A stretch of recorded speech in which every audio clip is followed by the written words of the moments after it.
Bangladesh cricket দল এখন একটা আলাদা স্কুল খুলে ফেলতে পারে। নাম হবে Bangladesh cricket academy of learning. চিরকালীন। এখানে কোনো ক্লাস শেষ হয় না, কোনো পরীক্ষা পাস হয় না, আর শিক্ষার্থীরা সবসময় একটাই কথা বলে, আমরা এখনো শিখছি। এই যেন ক্রিকেট না, চলন্ত কোচিং সেন্টার। শুধু পার্থক্য হলো এখানে ফি দিতে হয় না, কিন্তু হারতে হয় বারবার। যখন বাংলাদেশ হারে তখনই শুরু হয় শেখার উৎসব। কেউ বলে আজকের ম্যাচে অনেক কিছু শিখেছি, কেউ বলে ভবিষ্যতে কাজে লাগবে। মনে হয় ক্রিকেট না, জীবন দর্শন শেখার ক্লাস চলছে।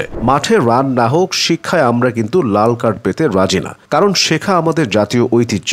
সোশ্যাল মিডিয়ায় এখন সবাই মজা করে বলে বাংলাদেশ দলের মূল সমস্যা পারফরমেন্স না, সিলেবাস অনেক বড়। কেউ কেউ আবার লিখে 25 বছরেও শেখা শেষ হয় নাই, এখন পিএইচডি করার সময়। আরেকজন তো এমন লিখলো বাংলাদেশের ক্রিকেটাররা শিখতে শিখতেই রিটায়ার হয়। ভাবুন তো, টেস্ট ক্রিকেট শুরু হয়েছে 2000 সালে। তখনকার শিক্ষার্থীরা এখন কোচ, আর কোচেরা এখনো শেখাচ্ছেন। ছেলেরা শেখা বন্ধ করো না, মানে এক প্রজন্ম শেখে, পরের প্রজন্ম শেখে কিভাবে আগের প্রজন্মের মতো শিখতে হয়। এটা এক ধরনের ক্রিকেটীয় ঐতিহ্য, প্রজন্ম থেকে প্রজন্মে শেখার উত্তরাধিকার। লিটন দাস একবার বলেছিলেন, আমরা খারাপ করছি না। সত্যি, আমাদের শেখার দিক থেকে আমরা দারুণ করছি। টেস্টে নাকি 4টা ম্যাচ জিতেছি, 3টা বিদেশে। বাহ, মানে এখন আমরা এক্সপোর্ট কোয়ালিটি লার্নার। মনে হচ্ছে আমাদের পাসপোর্টে লেখা থাকা উচিত প্রফেশন কন্টিনিউয়াস লার্নার। লিটন আবার বলেন, বাংলাদেশের জন্য 3-4 নম্বরে থাকা বড় অর্জন। মানে ক্লাসে 30 জনের মধ্যে 18তম হয়ে বলছে, দেখো আমি মিড রেঞ্জে আছি। তবে লিটনের নেতৃত্বে টি-20তে আমরা সত্যি ভালো করছি। টানা 4টা সিরিজ জিতেছি, মনে হচ্ছে শেখা ধীরে ধীরে কাজে লাগছে। কিন্তু ওয়ানডেতে আহা, সেখানে আবার আগের সেই গন্তব্য, লার্নিং মোড অন। 4টা সিরিজ হেরেও সবাই বলে আমরা এখনো কাজ করছি।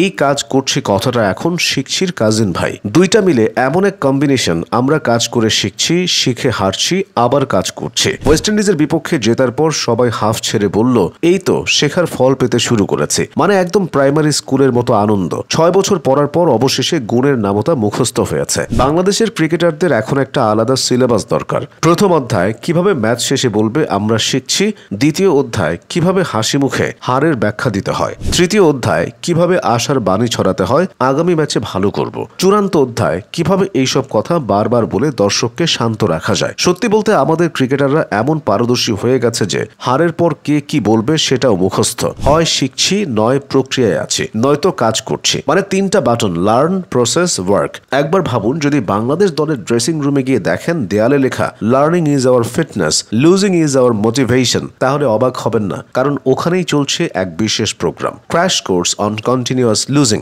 তবে একটা কথা মানতেই হবে, বাংলাদেশ ক্রিকেট দলের আশাবাদ অসাধারণ। যতই হারুক ওরা ভাবে এইবার ঠিক হবে। মানে প্রেমে বারবার ধোকা খেয়েও বলে না, এবার আসল ভালোবাসা। দর্শকও সে আশায় টিভির সামনে বসে থাকে, হাতে রিমোট, মনে প্রার্থনা, আজ যদি শেখার বদলে জেতা শিখে ফেলে। কিন্তু না, আবারও হার, আবারও শিক্ষা। তারপর ক্যামেরা যায় খেলোয়াড়ের মুখে, সে শান্তভাবে বলে আমরা শিখছি। সেই মুহূর্তে কোটি মানুষ একসঙ্গে নিঃশ্বাস ফেলে। হ্যাঁ ভাই, আমরাও শিখছি কিভাবে রাগ চেপে হাসতে হয়।